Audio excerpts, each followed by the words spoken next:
جتنے کینڈیڈیٹ زیادہ ہوں گے اتنا ووٹرز کو فائدہ ہوگا. بازار میں جتنی سبزی زیادہ ہو جاتی ہے نا اس کے ریٹ ڈاؤن ہوتے ہیں اور اس سے پبلک کو فائدہ ہوتا ہے.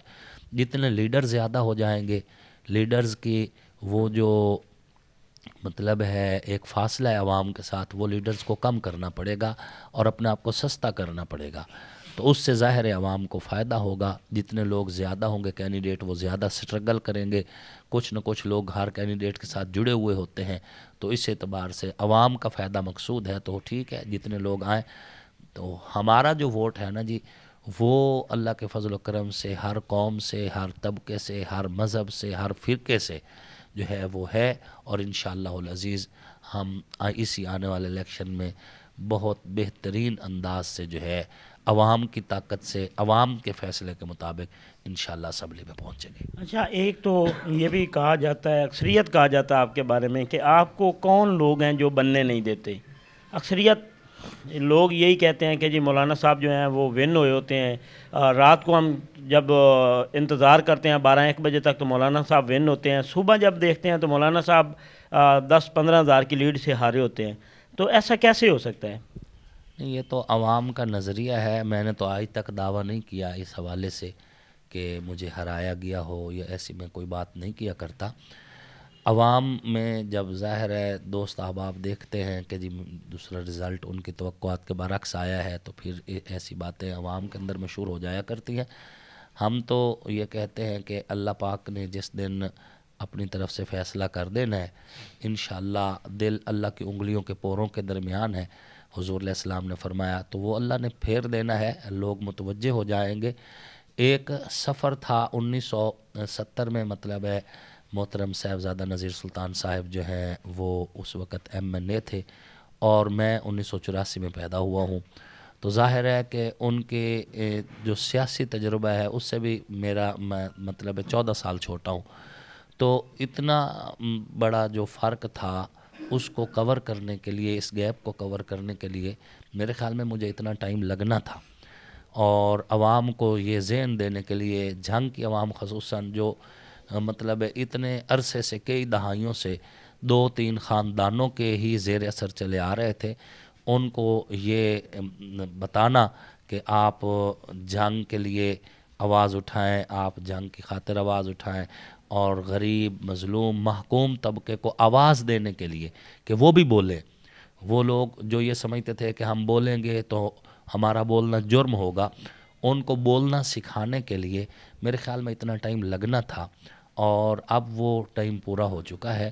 اب عوام بول رہی ہے اور عوام سمجھ چکی ہے کہ کون بندہ ان میں سے ہے ان جیسا ہے اور ان کے لیے کام کرنا چاہتا ہے. تو انشاءاللہ العزیز اللہ کرم کریں گے. اب جو الیکشن ہے نا اس الیکشن میں وہ پہلے والی صورتحال نہیں ہوگی. تو اس موقع پہ انشاءاللہ العزیز عوام کا جب فیصلہ ہوگا تو عوام کے فیصلے کے سامنے کوئی چیز بھی رکاوٹ نہیں بن سکتی. اچھا اب آپ نے پچھلا جو الیکشن ہے یہ ابھی ضمنی الیکشن ہوا تھا اس میں آپ نے نون لیگ کی سپورٹ بھی کی. نون لیگ نے آپ کو نامزد بھی کر دیا. تو نون لیگ کی جو مقبولیت ہے وہ تو کم ہوتی جا رہی ہے. یہ مہنگائی کنٹرول کر جس وجہ سے یہ آئے تھے وہ نہیں پوری ہو سکی. PTI جو ہے وہ دن بدن جا رہی تھی. تو کیا اب بھی آپ نون لیگ سے لڑیں گے؟ جی دیکھیں میں نون لیگ میں باقاعدہ طور پر ان کا ذمہ دار ہوں. پنجاب کا سینئر نائب صدر ہوں. تو میرے خیال میں جب میں ان کا عہدیدار ہوں تو یہ سوال تو بنتا ہی نہیں ہے. ہم انشاءاللہ العزیز PMLN کے ہی ٹکٹ سے الیکشن لڑیں گے اور اپنی عوام کی خدمت کریں گے. باقی رہی پارٹیوں کی مقبولیت کبھی بڑھ جاتی ہے کبھی کم ہو جاتی ہے. 2013 میں نون لیگ کے پاس یہی مقبولیت تھی جو اس وقت PTI کے پاس ہے. تو یہ عوام ہے. عوام کا فیصلہ جس طرف ہو جاتا ہے اسی پارٹی کو مقبولیت مل جایا کرتی ہے. ہم چونکہ ہمارا جو مد مقابل ہے وہ PTI میں بیٹھا ہے تو جب وہ PTI میں بیٹھا ہے تو ظاہر ہے ہم نے بھی کسی نہ کسی پارٹی جو ملک گیر سیاسی پارٹی ہو اس کے ساتھ ہاتھ ملانا تھا. تو ہم نے پھر دیگر جو سیاسی پارٹیاں تھیں ان میں سے پھر بہتر جو ہے وہ PMLN ہی کو سمجھا تو ان کے ساتھ ہم نے ہاتھ ملایا. اور ہم نے اس دور میں ہاتھ ملایا جس وقت دور دور تک PMLN کا کوئی سیاسی مستقبل نظر نہیں آ رہا تھا. 2020 کے اندر 2020 سے 2022 تک کا جو سفر ہے اس دوران